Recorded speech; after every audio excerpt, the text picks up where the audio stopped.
तो दिन का एक शेड्यूल फिक्स बना लीजिए। जो अराजक तरीके से पढ़ते हैं कि जब नींद खुल गई पढ़ना शुरू कर दिया, जब नींद आ गई सो गए, उससे बात नहीं बनेगी। एक प्रॉपर शेड्यूल बहुत जरूरी है। वो शेड्यूल कैसा भी हो, आप सुबह 4 बजे उठने वाला शेड्यूल बनाएं या 4 बजे सोने वाला बनाएं, इससे दिक्कत नहीं। लेकिन जो भी शेड्यूल हो वो एक तय हो, निर्धारित हो, जिस पर आप चलते हो।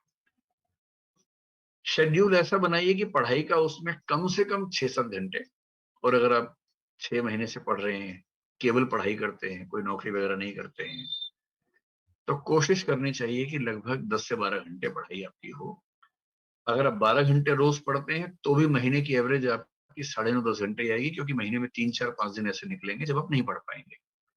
कभी स्ट्रेस हो गया, कभी परिवार का कोई काम आ गया, कभी अपना कोई काम आ गया, जाना पड़ गया कहीं, कुछ ना कुछ होता ही रहेगा। तो 12 घंटे रोज पढ़ने वाले एवरेज 10 घंटे पढ़ पाते हैं, महीने भर की एवरेज निकालेंगे तो 10 घंटे की पढ़ाई तो एवरेज होनी ही चाहिए यदि आप केवल पढ़ाई कर रहे हैं तो।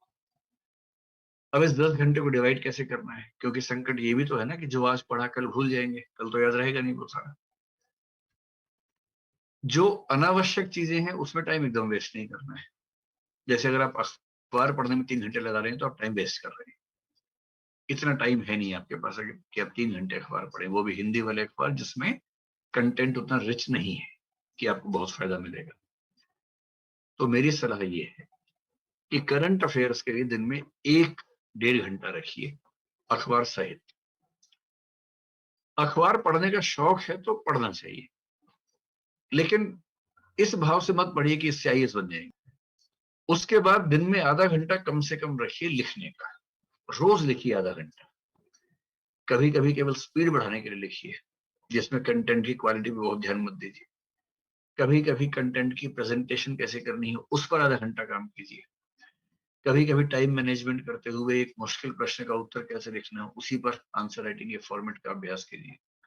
आधा घंटा रोज लिखते रहेंगे तो परीक्षा में लिखना बहुत आसान हो जाएगा। और जो लोग परीक्षा से 4 दिन पहले लिखने का अभ्यास करते हैं वो साध नहीं पाते हैं। एक लंबा नियमित अभ्यास होगा लिखने का, तभी बात बनेगी। 2 घंटे हो गए। अब जो आपके पास बचे 7-8 घंटे मान लेते हैं पढ़ने के बचे हैं, उनमें कम से कम 5 घंटे पढ़िए नया। कम से कम 1 से 2 घंटे रिवीजन के रखिए मिनिमम। और हो सके तो सप्ताह में एक दिन, चाहे संडे का दिन, कुछ नया मत पढ़िए, पीछे का रिवाइज कीजिए। और इसके अलावा हो सके तो महीने के आखिरी 2 दिन, संडे हो या कोई भी दिन हो, उन 2 दिन के लिए कोई नया टारगेट मत रखिए, केवल रिवीजन रखिए।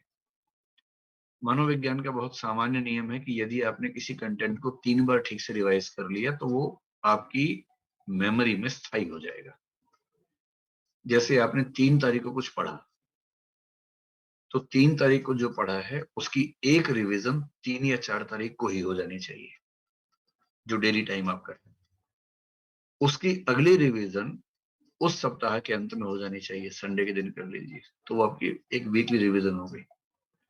उसकी तीसरी रिवीजन महीने के आखिरी दिन में हो जानी चाहिए। जहां आपने किसी कंटेंट को उस दिन, उस सप्ताह के अंत में और महीने के अंत में 3 बार रिवाइज कर लिया ठीक से, तो फिर वो आपकी स्मृति में लगभग स्थायी हो जाता है।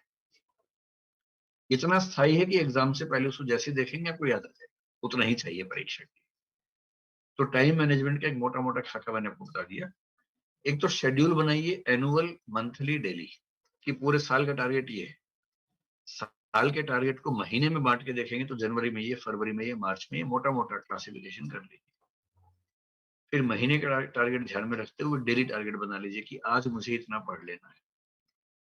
और फिर जो शेड्यूल बनाएंगे उसमें मैंने आपसे पहले ही कहा कि शेड्यूल मानवीय बनाइएगा, बहुत मुश्किल मत बनाइए कि जो पूरा करना संभव ना हो। वरना क्या होगा, 2 दिन आप शेड्यूल पे चलेंगे, फिर हाफ के बैठ जाएंगे, उसका फायदा नहीं है। उतना ही रखिए जितना सामान्य रूप से संभव है। और मनुष्य बने रहने का सारा रास्ता निकालिए, हंसी मजाक, मनोरंजन, दोस्तों से बातचीत, खेलकूद, सैर, इस सब का समय जरूर रखिए, वरना शेड्यूल चल नहीं पाएगा। तो पूरी बात का सार, 24 घंटे में से केवल 10 से 12 घंटे पढ़ाई को देने हैं, बाकी 10 से 12 घंटे या 12-14 घंटे बाकी चीजों के लिए। जो 12 घंटे पढ़ाई के लिए हैं या 10 घंटे पढ़ाई के लिए हैं, उनमें से 1.5 घंटा करंट अफेयर्स अखबार सहित।